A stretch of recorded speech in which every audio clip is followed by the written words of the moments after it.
statement nila. Yeah. Okay.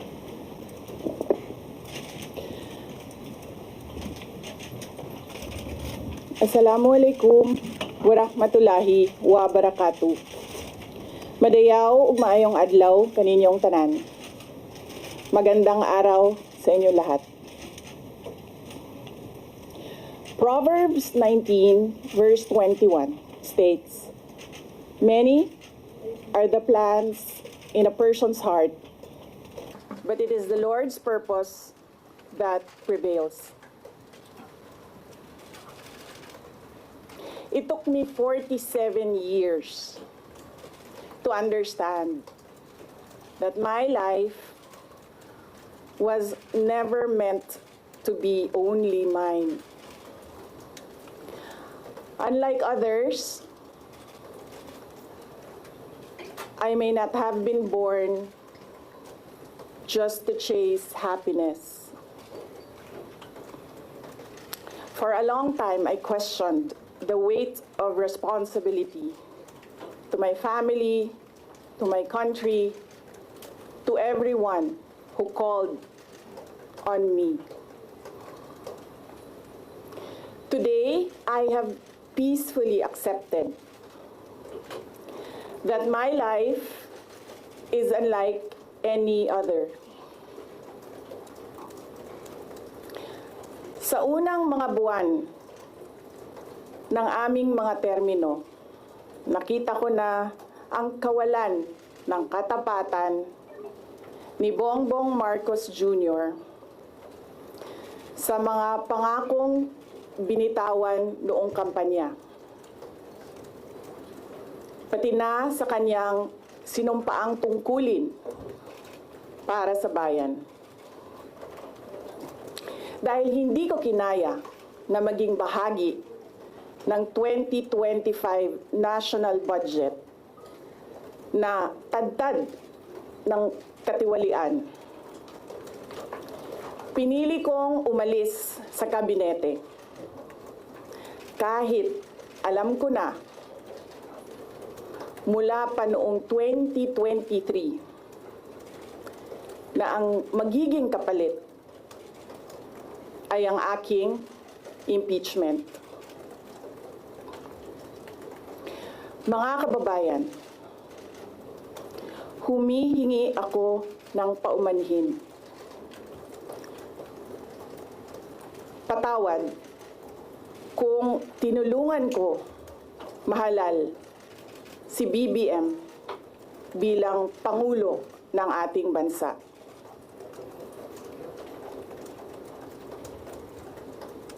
Patawad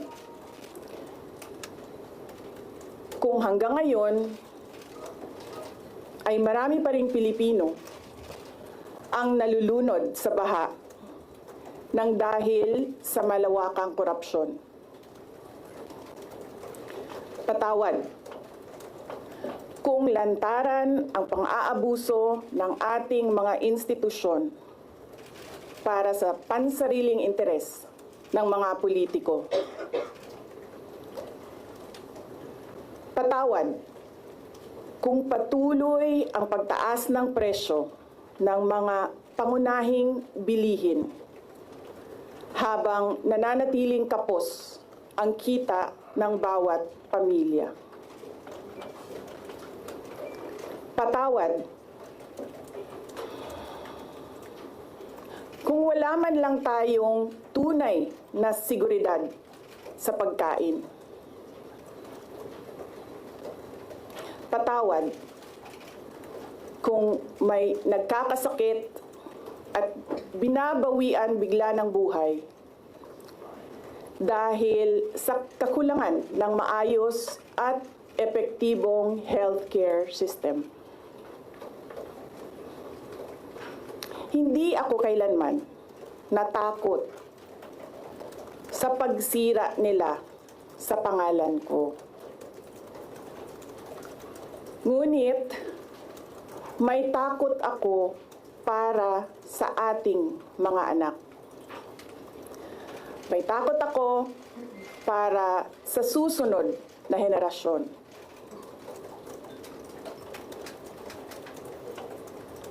May takot ako para sa mga kababayan nating walang bahay sa ibang bansa.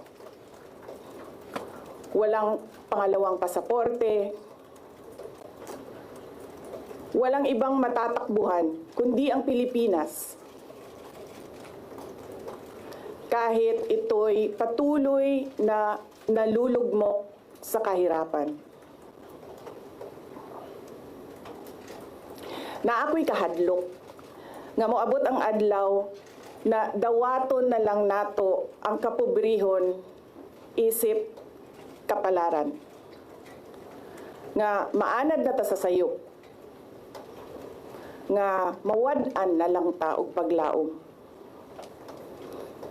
Og labaw sa tanan na ako'y kahadlok,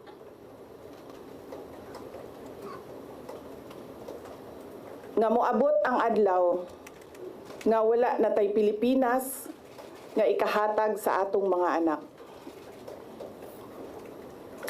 I cannot kneel before each and every Filipino to beg for forgiveness. Instead,